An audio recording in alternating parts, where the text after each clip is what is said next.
ಈ ಕಫದೋಷ ಬರೀ ವಾಂತಿ ಮಾಡಿಬಿಟ್ರೆ ಟಕ್ಕಂತ ಬಂದುಬಿಡಲ್ಲ. ಅಂದರೆ ಪ್ರಿಪ್ರೇಷನ್ ಅಂತ ಇರುತ್ತೆ.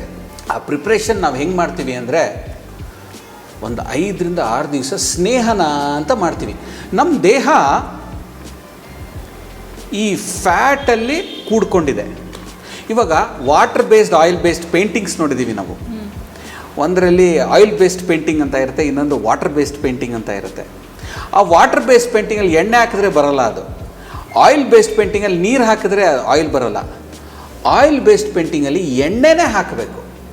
ಎಣ್ಣೆ ಹಾಕಿದಾಗ ಆ ಪೇಂಟ್ ಸ್ವಲ್ಪ ಬರುತ್ತೆ ಈಚೆ. ಹಾಗೆ ಈ ನಮ್ಮ ದೇಹ ಬಾಡಿ ಫ್ಯಾಟಲ್ಲಿ ಕಂಪ್ಲೀಟಾಗಿ ಕೂಡ್ಕೊಂಡಿದೆ. ಸೊ ನಾವು ಅಲ್ಲಿಂದ ಕೊಳೆ ತೆಗಿಬೇಕು ಅಂದರೆ ನೀರಿಂದ ಅಲ್ಲ, ತುಪ್ಪದಿಂದ ತೆಗಿಬೇಕು, ಎಣ್ಣೆ ಅಥವಾ ತುಪ್ಪ. ಸೊ ನಾವು ವಮನ ಮಾಡೋಕ್ಕೆ ಮುಂಚೆ ಎಣ್ಣೆ ಅಥವಾ ತುಪ್ಪ ತಿನ್ನಿಸ್ತೀವಿ ನಾವು. ಅದು ಪ್ರಮಾಣದಲ್ಲಿ ತಿನ್ನಿಸ್ತೀವಿ. ನಮಗೆ ಡೈಜೆಷನ್ ಮಾಡ್ಕೊಳ್ಳೋಕೆ ಶಕ್ತಿ ಇರಲ್ಲ. ಅಯ್ಯೋ ಡಾಕ್ಟ್ರು 20 ml ತುಪ್ಪ ಕೊಟ್ಬಿಟ್ರು ಕುಡಿಯೋಕ್ಕೆ. ಪಂಚಕರ್ಮದಲ್ಲಿ ಹೇಳ್ತಾ ಇದ್ದೆ, ನಾವು ಹೆಂಗೆ ಒಂದು ಜೀನ್ಸ್ ಜಾಕೆಟ್ ತೊಳಿತೀವಿ ಹಾಗೆ ನಮ್ಮ ದೇಹನೂ ನಾವು ಹೆಂಗೆ ಇದು ಮಾಡಬೇಕು ಅಂತ ಫಸ್ಟ್ ಅದಕ್ಕೆ ಪ್ರಿಪ್ರೇಷನ್ ಅಂತ ಇರುತ್ತೆ. ಅದಕ್ಕೆ ಸ್ನೇಹ ಕರ್ಮ ಅಂತ ಇರುತ್ತೆ. ಜನರಲ್ಲಾಗಿ ಇವಾಗ ವಮನ ಮಾಡ್ತಾಯಿದ್ದೀವಿ, ಅದು ಥೈರಾಯ್ಡಿಂದ ಆ ಪೇಷಂಟಿಗೆ ಹೆಲ್ತ್ ಸಮಸ್ಯೆಗಳು ಬರ್ತಾಯಿದೆ. ಎಕ್ಸಾಂಪಲ್ PCOS ಒಂದು ಸ್ವಲ್ಪ ಆಗ್ತಾಯಿದೆ, ಇಲ್ಲಿ ಥೈರಾಯ್ಡ್ ಜಾಸ್ತಿ ಇದೆ. ಈ ಥೈರಾಯ್ಡ್ ಪೇಷಂಟಿಗೆ ನಾವು ಒಂದು ವಮನ ಕ್ರಿಯೆ ಮಾಡ್ತಾಯಿದ್ದೀವಿ.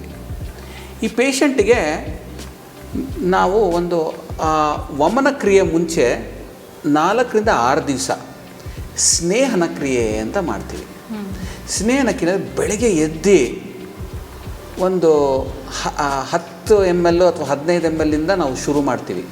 ತುಪ್ಪ, ಈ ತುಪ್ಪನೂ ನಾವು ಅವ್ರ ಕಾಯಿಲೆ ಸ್ಪೆಸಿಫಿಕ್ ಆಗಿರೋದೇ ತುಪ್ಪ ಬಳಸ್ತೀವಿ ನಾವು. ಇವಾಗ ಥೈರಾಯ್ಡಿಗೆ ನಾವು ಯಾವ್ದಾರ ಒಂದು ಚೂಸ್ ಮಾಡಿರೋದು ಒಂದು ತುಪ್ಪ. ಇವಾಗ PCOS ಇತ್ತು, ಅದಕ್ಕೆ ಒಂದು ಫಲಗೃತನ ಯಾವುದೋ ಒಂದು ತುಪ್ಪ ಬಳಸ್ತೀವಿ. ಅದನ್ನು ಬೆಳಗ್ಗೆ ಹೇಳ್ತಾ ಇರೋಂಗೆ ಅವ್ರಿಗೆ ಒಂದು 15 ರಿಂದ 20 ml ತುಪ್ಪ ಸ್ವಲ್ಪ ಬಿಸಿ ಹಾಲ್ಗೋ ಬಿಸಿ ನೀರಿಗೆ ಹಾಕಿ ಕುಡಿಸ್ತೀವಿ. ಅವರು ಬ್ರೇಕ್ಫಾಸ್ಟ್ ಬದಲು ಅದೇ ಅದು ಕುಡ್ದಿದ ಮೇಲೆ ಡೈಜೆಷನ್ ಆಗಬೇಕದು, ಕಾಯ್ಕೊಂಡಿರೋದು. ಅದು ಡೈಜೆಷನ್ ಹೆಲ್ಪ್ ಆಗೋದಕ್ಕೆ ಬಿಸಿನೀರು ಆವಾಗ ಕುಡಿಯೋಕ್ಕೆ ಹೇಳ್ತೀವಿ ನಾವು. ಈ ಕ್ರಿಯೆ ಮಧ್ಯಾಹ್ನದವರೆಗೂ ವೆಯ್ಟ್ ಮಾಡ್ತೀವಿ. ಕರೆಕ್ಟಾಗಿ ಡೈಜೆಷನ್ ಆದರೆ ಹಸಿವು ಬರುತ್ತೆ, ತೇಗ್ ಬರುತ್ತೆ. ಆ ತೇಗಲ್ಲಿ ಆ ತುಪ್ಪದ ವಾಸನೆ ಬರಬಾರ್ದು ಜಾಸ್ತಿ. ಆವಾಗ ತುಪ್ಪ ಡೈಜೆಸ್ಟ್ ಆಗಿದೆ ಅಂತ ಅರ್ಥ. ಆ ತುಪ್ಪ ಡೈಜೆಸ್ಟ್ ಆಗಿದ್ಮೇಲೆ ಬಿಸಿ ಬಿಸಿ ಪೊಂಗಲ್ಲೋ ಕಿಚಡಿನೋ ಅನ್ನ ತಿಳಿಸಾರೋ ಕೊಡ್ತೀವಿ ತಿನ್ನೋದಕ್ಕೆ. ನಂತರ ಅವತ್ತು ರಾತ್ರಿನೂ ಅದೇ ಡಯಟ್ ಇರುತ್ತೆ. ಮಾರನೇ ದಿವಸ, ಹಿಂದಿನ ದಿವಸ 15 ml ಕೊಟ್ಟಿದ್ರೆ ಇನ್ನೊಂದು ಸ್ವಲ್ಪ ಜಾಸ್ತಿ ಮಾಡ್ತೀವಿ. ಸೊ ನಾವು ಹೀಗೆ ಈ 4 ರಿಂದ 6 ದಿವಸ ಈ ತುಪ್ಪದ ಡೋಸೇಜ್ ಜಾಸ್ತಿ ಮಾಡ್ಕೊಂಡು ಹೋಗ್ತೀವಿ. ಯಾವಾಗವರೆಗೂ ಸಮ್ಯಕ್ ಸ್ನಿಗ್ಧ ಲಕ್ಷಣ ಕಾಣಿಸ್ಬೇಕು. ನೀವು ಫುಲ್ಲು ತುಪ್ಪದಲ್ಲಿ ಕಂಪ್ಲೀಟಾಗಿ ಸ್ನೇಹಾಂಶ ಫುಲ್ಲಾಗಿರ್ಬೇಕು ನಿಮಗೆ. ಕೆಲವರಿಗೆ ಈ ಸ್ನೇಹಾಂಶ ಜಾಸ್ತಿ ಇರೋ ಪೇಷಂಟ್ಸ್ಗೆ ನಾವು ಸ್ನೇಹ ಕರ್ಮ ಮಾಡೋದೇ ಬೇಕಾಗಿಲ್ಲ.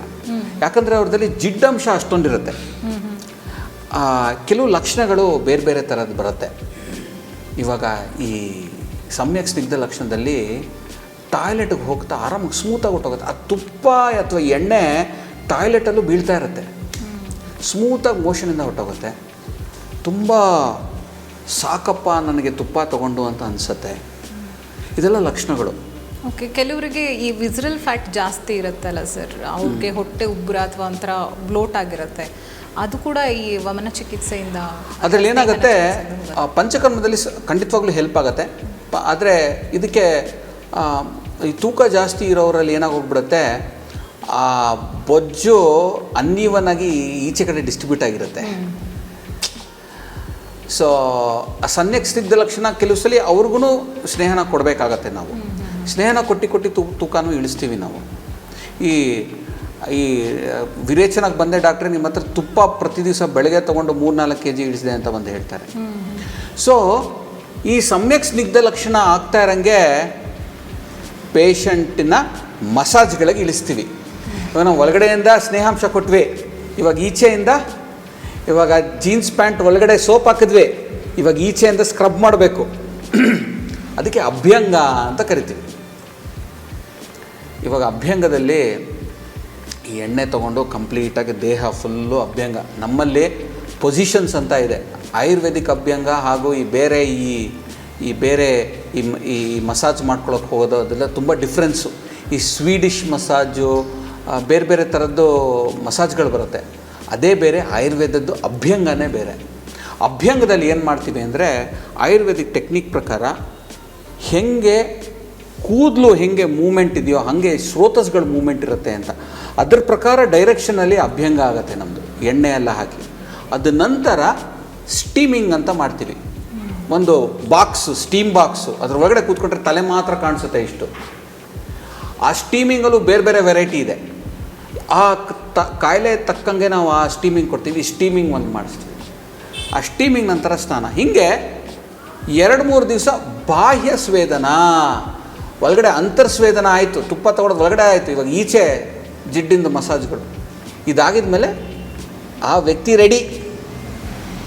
ಇದನ್ನು ನಾವು ಕಾಮನ್ನಾಗಿ ವಮನ ವಿರೇಚನ ಎರಡರಲ್ಲೂ ಬಳಸ್ತೀವಿ. ಇವಾಗ ಯಾವ್ದಾದ್ರು ಪೇಷಂಟಿಗೆ ಭೇದಿ ಮಾಡಿಸ್ಬೇಕು ಅಂದ್ರೂ ಈ ಒಂದು ಸ್ನೇಹಕರ್ಮ ಮಾಡ್ತೀವಿ. ವಮನ ಮಾಡಿಸ್ಬೇಕಂದ್ರೂ ಈ ಸ್ನೇಹಕರ್ಮ ಮಾಡ್ತಾಯಿದ್ದೆ. ನಾನು ಯಾತಕ್ಕೆ ಟಿ ವಿಯಲ್ಲಿ ನಿಮ್ಗೆ ಹೇಳ್ತಾ ಇದ್ದೀನಿ ಅಂದರೆ ನಿಮಗೆಲ್ಲ ಗೊತ್ತಾಗಬೇಕು ಅಂತ. ಯಾಕಂದರೆ ಆಯುರ್ವೇದಿಕ್ ಡಾಕ್ಟ್ರ್ ಹತ್ರ ಹೋದಾಗ ವಮನ ಅಂತ ಹೇಳಿದ್ರೆ ಹೆದರಬಾರ್ದು ನೀವು. ವಿರೇಚನ ಅಂದರೆ ಅಯ್ಯೋ ಏನಿದು, ಏನು ಮಾಡಿಬಿಡ್ತಾರೋ ನಮಗೆ ಅಂತ. ಸೊ ಇನ್ಫಾರ್ಮೇಷನ್ನು ಗೊತ್ತಿರಬೇಕು ಚೆನ್ನಾಗಿ. ಸೊ ಈ ವಮನ ಕ್ರಿಯೆ ದಿವಸ ಹೊಟ್ಟೆ ತುಂಬ ಹಾಲು ಪಾಯಸ ಕುಡಿಸ್ಬಿಟ್ಟು ಔಷಧಿ ಕೊಟ್ಟು ವಾಂತಿ ಮಾಡಿಸ್ತೀವಿ. ಇದು ಆಯುರ್ವೇದಿಕ್ ಡಾಕ್ಟ್ರು ಪಕ್ಕ ನಿಂತ್ಕೊಂಡು ಮಾಡಿಸ್ತಾರೆ. ಧೈರ್ಯವಾಗಿರ್ಬೇಕು ನೀವು. ನಿಮ್ಮನ್ನು ವಮನಕ್ಕೆ ರೆಕ್ರೂಟ್ ಮಾಡ್ಕೊಂಡಿದ್ಮೇಲೆ ಅದರ ನೀವು ಅರ್ಹರು, ನೀವು ಅದು ಯೋಗ್ಯತೆ ಇದೆ, ಅದು ಮಾಡಿಸ್ಕೊಂಡ್ರೆ ನಿಮ್ಗೆ ಒಳ್ಳೆಯದಾಗತ್ತೆ ಅಂತ ಇದೆ.